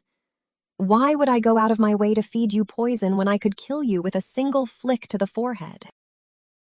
Zeon clutches his chest, sheepishly admitting that the logic makes sense. The old man explains that while the egg is a lethal poison, it also purges internal impurities. Depending on how it's used, it can be a heavenly medicine. Once the impurities are gone, mana fills that empty space, he says, noting that Zeon must have felt the difference during his attack. The truth finally clicks for Zeon. His total mana capacity has just multiplied 3 or 4 times over. "Old geezer," Zeon cries out. "I'm sorry for doubting you. I must have lost my mind for a second." He tackles the old man into a desperate, clinging hug. Yeah, you huge dumbass," the old man grumbles. "I get it, so get off me. I hate being hugged by a man." "Ugh, I hate it too," Zeon shoots back, suddenly realizing his hearing is fully restored from the healing effect. A grown man crying, "Let go," the old man laughs, but Zeon refuses. "No, I haven't even used it yet." The old man just smiles gently. "I know, my friend," but internally, Zeon is sweating bullets. The truth is, he really could have died, he thinks. Phew, I was almost screwed. This should be enough for him to let it slide, right? Meanwhile, the old man clenches his armored fist. He only survived because he was strong, he thinks. Because if he doesn't get strong quickly, he's useless. I made a trashy gamble. Snapping back to reality, the old man hauls Zeon up by his collar. "All right, dumbass, shall we get going now?" he yells, dragging a bewildered Zeon along. "Don't forgive me, dumbass," a voice suddenly declares. Zeon wakes up groggy to find himself slung over someone's shoulder. "Old geezer, why are you holding me again?" The old man just flashes a massive grin.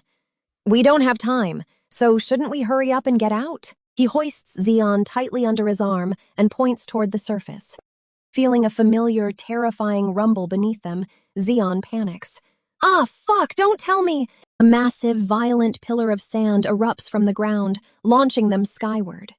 The old man cackles wildly as they soar through the air. "Wahaha! How is it, dumbass? Much faster, right?" Zeon screams for his life as they surf the explosive sandstorm. "Faster, my fucking ass! Let's just travel normally for once." "Who told you to sleep for 4 whole days?" The old man snaps back without slowing down. "You're so weak. How are you ever going to get married?" he mutters, before abruptly pausing. "Wait, what is that?" "What is it now?" Zeon groans. "I wouldn't be surprised by most things anymore." A heavy tremor shakes the ground, pulling his attention upward. He freezes as the sheer scale of the anomaly registers. He stammers. "This is crazy," the old man mutters, descending toward a massive shadow. A gargantuan stone entity breaches the surface. "What the hell is that?" Zeon yells. "It's almost 30 kilometers away. How can a monster be that massive?" "They really don't give us a moment to rest," the old man sighs, gliding over the dunes. "It's the mobile fortress, Archelon." Stunned, Zeon repeats the name. "Archelon?" The old man points out the towering Archelon, a B-rank turtle monster with A-rank defenses that people actually tame. Zeon is stunned. "They ride that crazy monster?" The veteran scoffs. "Yeah, take a good look, dumbass. See how vast the world is. And that there are monsters capable of riding a beast like that," the old man warns. The towering creature makes them look like mere insects. "See it clearly with your own 2 eyes," he finishes, as a figure leaps down. The rider crashes into the sand, blasting a massive shockwave through the dunes. A voice suddenly rings out across the dunes. Well, I wasn't sure from far away, but it really is you." Zeon jumps in shock, but his older companion just grunts. "Dumbass, stay still." "It's been a long time," the newcomer continues. The mysterious elderly man steps into view. He zeroes in on Zeon's companion.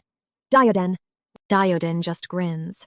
It's been a while. Looks like you've lost even more teeth, Pavilsa. Pavilsa sighs, calling Dioden abnormal for being so spry at over 100 years old. Getting down to business, Pavilsa asks what brings them out here, since this isn't Dioden's territory. Dioden casually brushes it off. There's been an infestation of scavengers. Running away from mere scavengers, you've gotten old for nothing, a voice mocks. Zeon shoots back. It's called being wise, unlike an ignorant brute like you. Internally, Zeon is panicking. Aren't people supposed to get weaker as they age? Why are these geezers so freaking strong? Forget it. What's the point of talking to you? The old man sighs, whistling sharply to summon a towering sand beast. The desert floor shifts violently as the creature emerges. Zeon stares up at it. Whoa, that's insane. The beast settles in front of a colossal stone wall. Let's go, the old man orders. Zeon flinches, shrinking into his cloak. Staring up at a massive, unblinking eye carved into the rock, he decides it's best to stay completely quiet. But the old man finally notices him. That's a face I haven't seen before. A subordinate, the rugged man drags Zeon by his hood. Well, I thought about the environment and picked up some trash, he jokes. An elder waiting by a ladder chuckles at the sight. A man like you dragging someone around. The world must be coming to an end. Zeon stares in disbelief. Whoa, crazy. What kind of place is this? Before him lies a massive, bustling civilization hidden deep within the canyon walls. It's the Moat clan, the elder explains. Zeon is confused. A clan? You mean they're all blood relatives? As they cross a towering bridge, the elder scoffs. Yeah, they're all descendants of Pavilsa, a bunch of fools who think they're the chosen ones. Watching the cheerful citizens below, he adds, in reality, they can't do anything without Archelon. What do you know about our clan to run your mouth like that? The man scoffs. I know enough, the grizzled veteran snaps back. They're just dead weight who'll be abandoned by Archelon once you die. He steps forward, pressing the issue. Isn't that right? The man deflects the accusation completely. We can talk about that later. Kicking his boots onto the table with a loud bang, the veteran changes the subject. Right, shall we look at the goods first? Raising his hand, the old man summons a swirling black vortex. A massive horde of gold, weapons, and skeletal remains crashes down. Whoa, what is all this? The boy stammers. Just how many lives have you taken? The veteran smirks. You'll be added to the count soon. Anyway, old geezer, I've been wondering since the beginning, the boy continues. Are you a magic type? Where are you pulling all this from? The appraiser examines the monster loot, scoffing at the young boy tagging along. You don't even know about subspace? To think I've been carrying around such an idiot. The boy angrily demands answers, but the elder just scolds him for talking back while inspecting a glowing fang. Impressive as always, the appraiser admits. Every single piece is a flawless, top-grade item. Zeon cuts to the chase. Enough flattery. How much will you give me for it? Zeon rests his hand heavily on his sword hilt, making the appraiser sweat as he nervously offers to pay in mana crystals. Backing down from Zeon's silent threat, the old man claims he was just joking. Since you don't have much use for mana crystals, then what do you want? Zeon takes a calm sip of his drink. A breastplate made from the corpse of the wolf ant queen. And a subspace item too, Zeon adds, leaving his young companion deadpan at the ridiculous demand. Kaylee questions the old man. What would you use a breastplate for? And you already have plenty of subspace storage, she points out. Iodin grabs a cloak. Not for me. He rests a hand on Zeon's covered head. This idiot is going to use it, Kaylee smirks. Oh, to think Diodin would care for another person. Zeon peeks out as she adds, he must be quite a useful kid. Diodin immediately snaps at her. Kaylee! Unbothered, she steps closer, her boots clicking against the floor. Zeon stares at her, completely captivated. Wow, a young woman steps into the room. Did you call for me? She pauses, noticing the unexpected company. Grandpa? Watching her arrive, Zeon thinks to himself, she's pretty. Her grandfather cuts straight to the chase. Do you still have that subspace bracelet you made before? I don't have the bracelet, but I have a gauntlet, she answers. The enchantment turned out so well, I've been keeping it tucked away safely. He immediately orders, That gauntlet, give it to this boy. She freezes. Excuse me? That precious thing? She yells in protest. Another older guest laughs heartily at the exchange. Ho ho! So that little girl became an enchanter. Flustered, she stammers out a greeting. Eek! Hello? You're still looking spry. The old man beams. An enchanter is rare even in Neo Soul, just as expected of Pavilsa's granddaughter. She stammers an awkward agreement as he pushes past her. Go on ahead, he instructs her, and tell Noel to craft a breastplate. As she complies, the old man calls out, Follow me, and I'll give you the gauntlet. But Zeon happily trails after the woman instead. Yes, ma'am, right behind you. The old man simply shuts the heavy doors behind them, walking down the sunlit streets together. She suddenly looks back at Zeon. What's your relationship with that monster? Zeon scratches his cheek. The old geezer? I just ran into him by chance and got dragged along. She grabs him, completely losing her mind. By chance? And you're still alive, being dragged around by him? Looking at her, Zeon realizes she's probably just like me. A dark memory flashes through his mind. A blood-soaked man roaring that monsters are best torn apart by hand. She's got PTSD, Zeon notes, recognizing the signs from his own past. Be careful, she warns him. That thing's a monster in human skin. Knowing that all too well, Zeon silently agrees. She leads him to a heavy metal door. Is this it? He asks. She grins wildly. Yep, my workshop. She pushes the doors open. Try not to be too surprised, okay? Because you'll be seeing something like this for the first time in your life. Zeon gasps in absolute disbelief. The massive room is overflowing with gear. Are all these items? He asks. That's right, she boasts. Except for dungeon-made ones, these are absolute masterpieces. She drools over the gauntlet, praising the exquisite harmony of its ironclad starfish frame and adamantium. Not only does it have a subspace, but it also has auto-repair, she continues. Zeon grins, realizing that means it fixes itself. Exactly, she yells. It even has a fire attribute attached to it. She explains that equipping the right fire item will turn it into a monster.